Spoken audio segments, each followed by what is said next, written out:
exactement à notre guise, à notre volonté. Donc voilà, je vous explique un petit peu comment ça va se dérouler. On va reculer un tout petit peu dans les UV et on va se mettre notre carré principal au milieu. Et puis on va se mettre un carré à gauche et puis un carré à droite. Pour l'instant. Okay. Ensuite, on va sélectionner toute notre boîte, toute la boîte de chaussures en entier. D'accord? Et on va faire la même chose à chaque fois. Donc c'est pas compliqué, on va vite le mémoriser.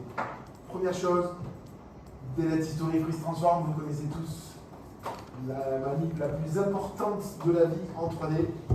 Delete history que vous trouverez donc ici. Ne montez pas dans les menus, c'est là, delete history, et puis tout de suite après, freeze transform ici. Voilà. Donc si cette boîte, elle avait été créée telle telle. Ensuite,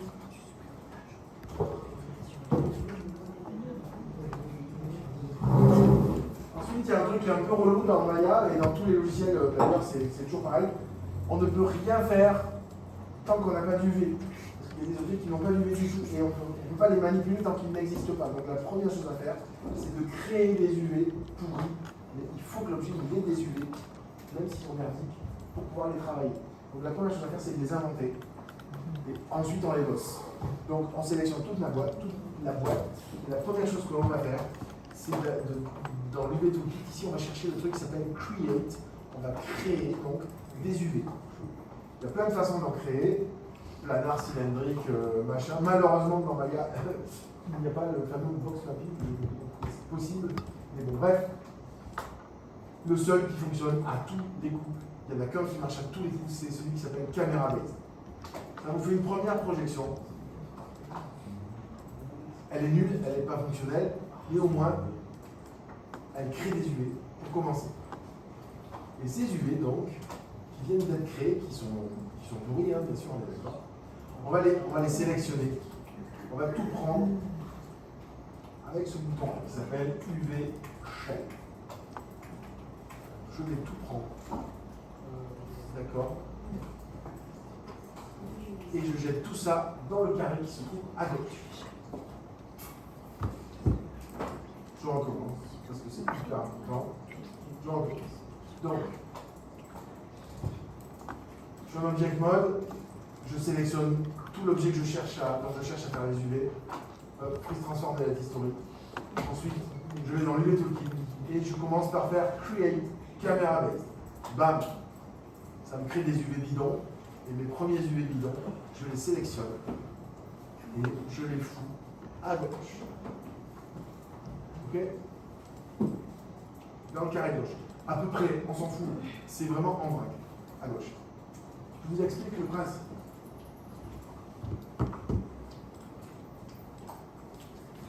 C'est Pixar qui a inventé cette méthode. Après, c'est une méthode que tout le monde connaît dans les systèmes d'organisation, ça s'appelle du Kanban, à faire en cours fait. Chez Pixar, ils ont inventé cette méthodologie. C'est à gauche, c'est tout ce qui me reste à faire. Au milieu, c'est là où je travaille, la pièce que je suis en train de travailler en ce moment, je la coupe, je mets du scotch, machin, je prépare ma pièce. Et quand elle est prête, je la jette dans une banette, dans une barquette qui est à droite. Je la jette en vrac. Donc j'ai tout en vrac à gauche dans une panière. Je prends une pièce au hasard, je la traite, je la mets à plat. C'est le but, hein, c'est mon travail, mettre à plat. Une fois que c'est à plat, je jette en vrac dans la panière de dos. Okay, et je procède comme ça. Donc vraiment, c'est... voilà. Je prends, je mets au milieu, j'ai une paire de ciseaux et du scotch. Je regarde comment je peux me débrouiller au mieux. Quand j'ai fait, je jette à droite. Je procède. Si Pixar a inventé cette méthode et s'en sert toujours aujourd'hui, Disney aussi, tout le monde s'en sert, ça veut dire que ça marche.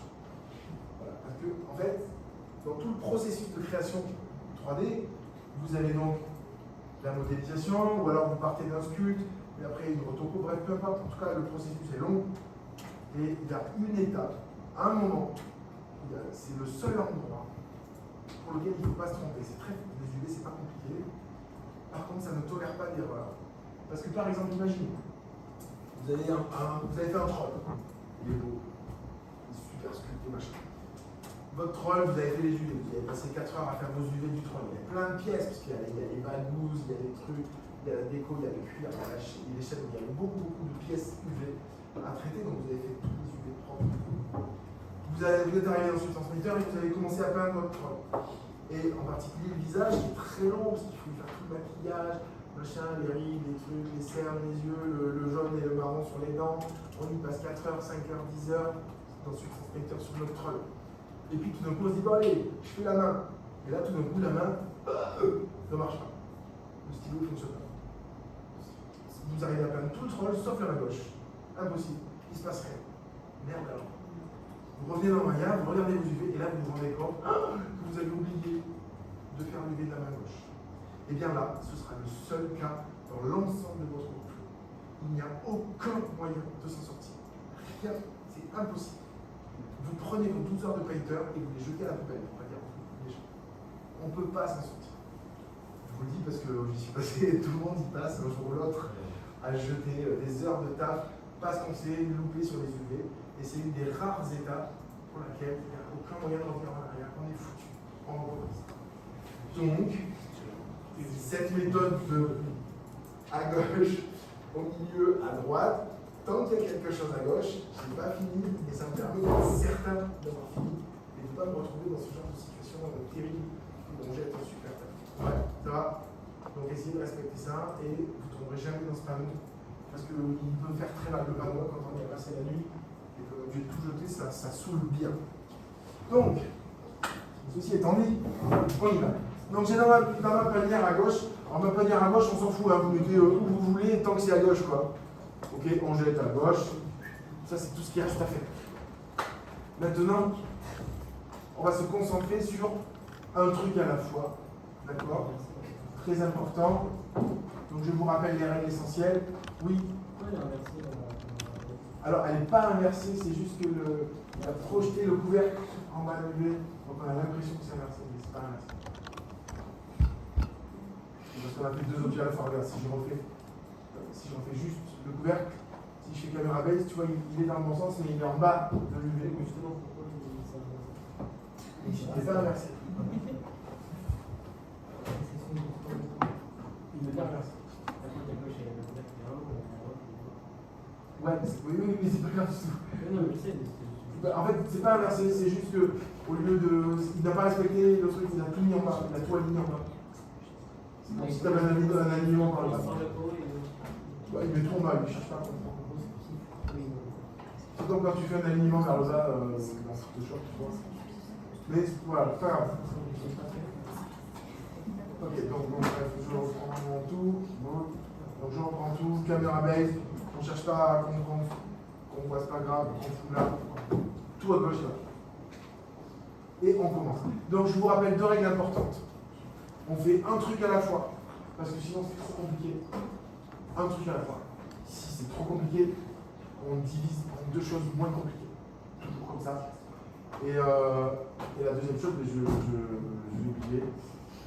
Donc ça va me rendre compte. Un truc à la fois. Donc par exemple, ici je vais me concentrer sur le couvercle pour l'instant. On fait le couvercle, pas tout en même temps. Donc je sélectionne mon couvercle, ici, et je fais CTRL 1 au pavé numérique, le 1 du pavé numérique. CTRL 1, comme ça je m'isole temporairement. Je ne vois que la pièce que j'ai sélectionnée. C'est quand même plus facile. Ok. Et donc cette pièce-là, c'est très simple. Vous devez simplement vous imaginer que vous avez cette pièce devant vous pour de vrai en carton. D'accord? Ça vous va ça? Vous devez vous imaginer que vous avez cette pièce vraiment devant vous en carton. Et vous vous demandez, vous posez la question, comment je fais pour mettre cette pièce à plat, vraiment à plat, sur mon bureau, en l'abîmant le moins possible? Parce que Maya, lui, en fait c'est Maya qui met à plat. C'est Maya qui a la presse. Donc Maya, il a une presse, il nous attend. À nous de découper la pièce et de lui présenter la pièce. Et c'est Maya qui va faire pshhh et qui va l'écraser sur le bureau. Donc si j'ai bien coupé, tout va bien. Si j'ai mal coupé, il va m'écrabouiller la pièce dans tous les sens. Il va l'éclater. Donc ici, si j'avais cette pièce en carton devant moi et que je cherchais à la mettre bien à plat sur une table, je ferais quoi? Vous feriez quoi? Ouais. On coupe les 4 coins, on met 4 petits coups de ciseaux discrets ici, clac, clac, pour 4 coins. Donc je sélectionne les 4 coins. Effectivement, 4 coins. Je sélectionne les 4 coins. Je mets un petit coup de ciseau. Donc j'appuie sur Cut. Voilà. Je vérifie. Tous les coups de ciseaux que j'ai mis, ils sont marqués en blanc. Je les vois tout de suite, tu vois, je vois que j'ai coupé ici en blanc. C'est cool. Donc j'ai préparé ma pièce à la découpe. Et maintenant je vais la donner à Maya. C'est Maya qui va l'écraser sur le bureau. Et donc pour ce faire, je vous l'ai dit tout à l'heure, Maya il est teubé, il ne comprend rien. Il faut tout lui dire tout le temps. Donc on va repartir à droite ici en disant bon, je repasse en mode shell ici. Je reviens sélectionner toute la pièce. D'accord? Et maintenant Maya écrase-la sur la table. Donc le écrasement qui s'appelle unfold, dépliage. C'est en dessous. Unfold. C'est dans le dossier qui s'appelle unfold. Et la commande elle-même, elle s'appelle unfold. Si vous cliquez sur unfold, bam. Alors attends. J'ai trop de la chance. Je recommence. Unfold. J'ai pas de chance.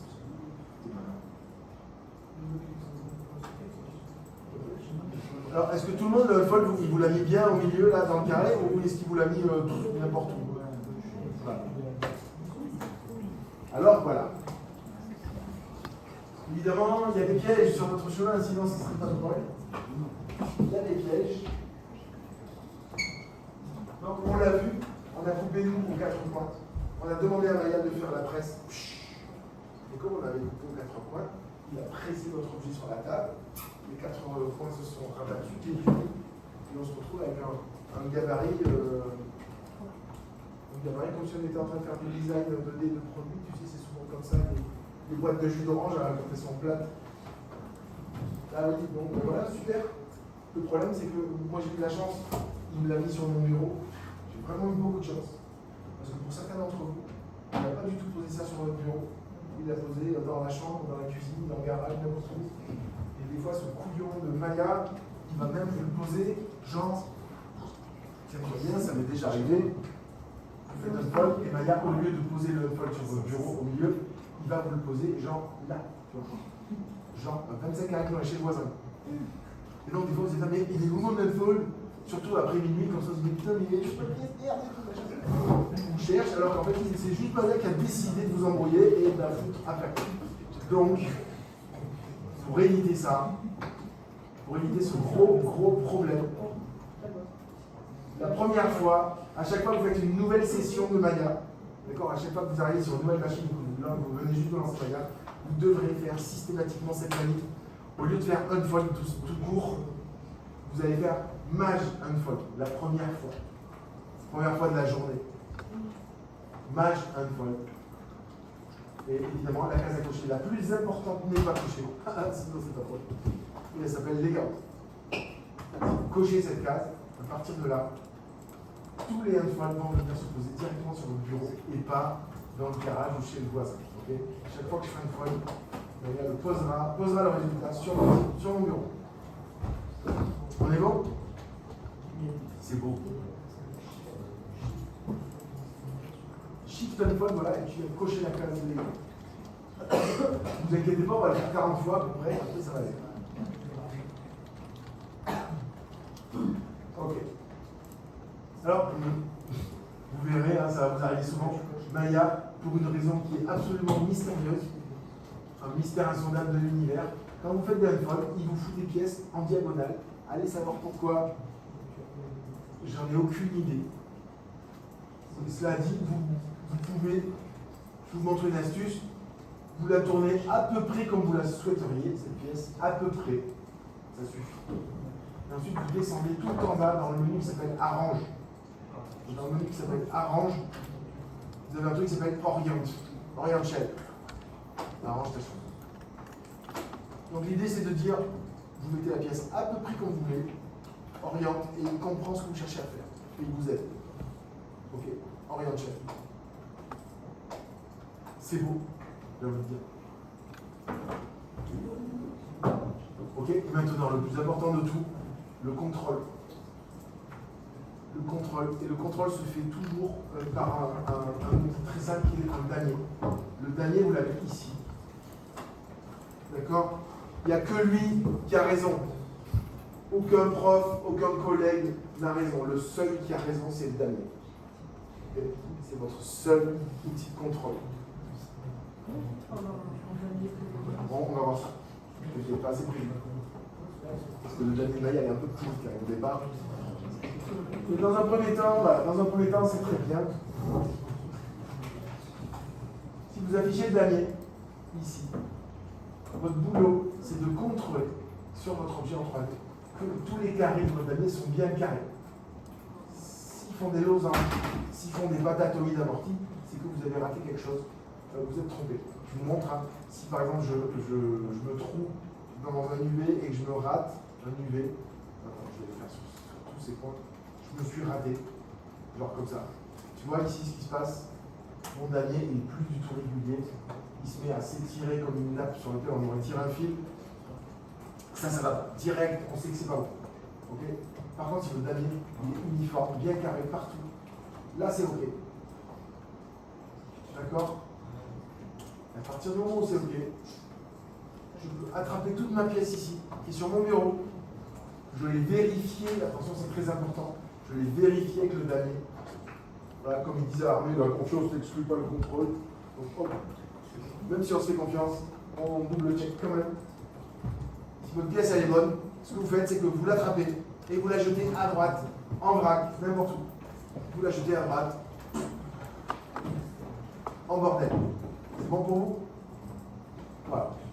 Et on continue comme ça. Donc j'enlève le damier parce qu'il m'arrache la rétine, par contre. Voilà. Attention que votre souris soit bien dans le bon. Le pointeur de votre souris soit bien dans la fenêtre de gauche. Et vous allez en faire CTRL pour sortir de l'isolation, faire réapparaître tous les objets. Et maintenant, dans ces poubelles, on a fait le capot.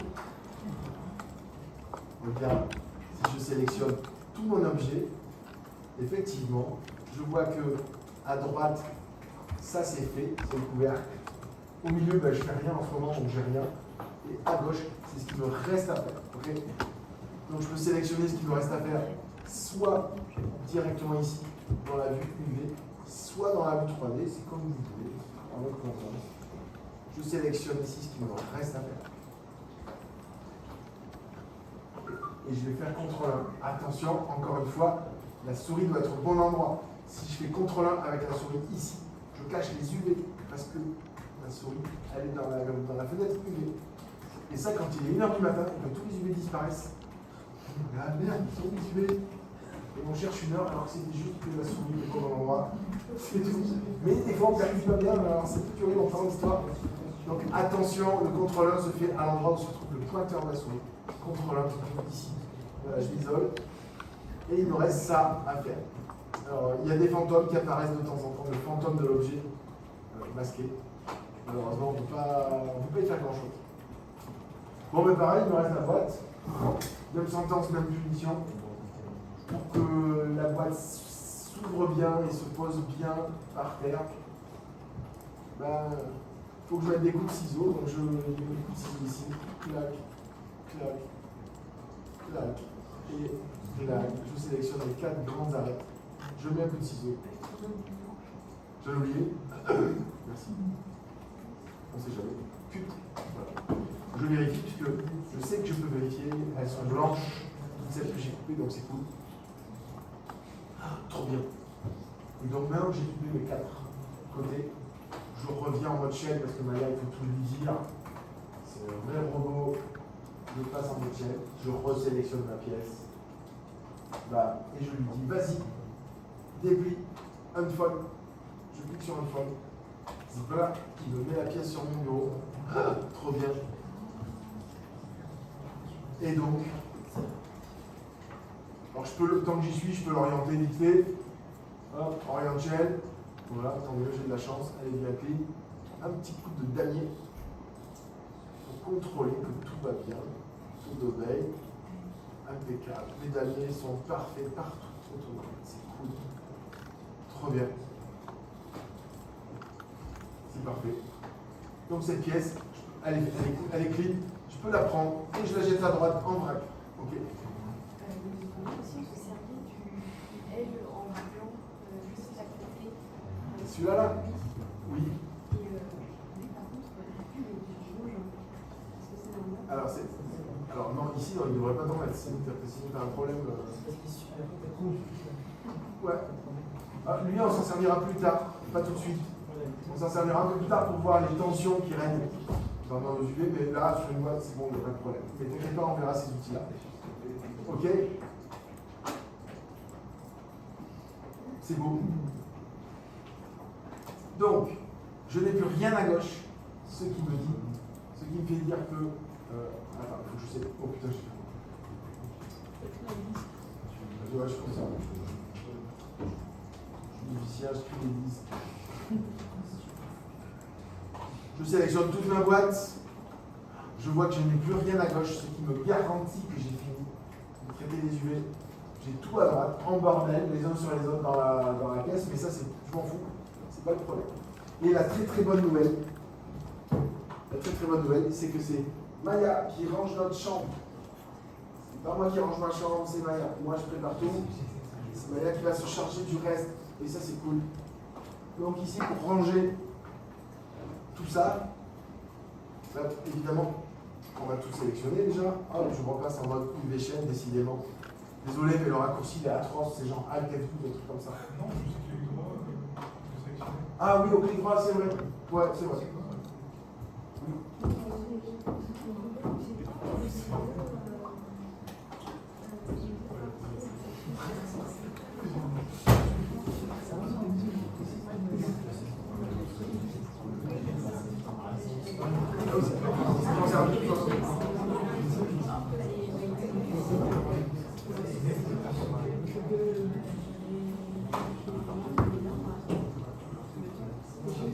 Ok. Alors pour ranger, on passe en mode UV shell. Alors effectivement, vous pouvez le faire en clic droit. Je plus UV shell ici, voilà. Oui. Question. Je t'en prie. Le couleur qui a disparu, le contrôle 1. Ah ouais. Alors, assure-toi d'être bien dans la fenêtre de gauche. Tu as fait contrôle plusieurs fois. Ok. Et même si je sélectionne le bon cube, assure-toi d'être en object mode quand même. Object mode. Mais alors, c'est bon. Ok. Ah bah, il est tard, il est 17h, hein, c'est toujours. Ok, je sélectionne toute ma boîte, bam, je sélectionne tous mes UV chèques, bam. Tu devrais t'enlever le damier parce que non, ça te fait vraiment un jeu de damier, trop ça. Tu maîtrises ton damier, ok. Ouais, moi il m'arrache les yeux le damier, j'ai vachement mal avec lui. Oui. T'as encore la boîte, mais tu l'as pas faite alors. Ou alors t'as deux boîtes. Chelou ton affaire parce que peut-être t'as fait CTRL B, t'as laissé une boîte, tu vois.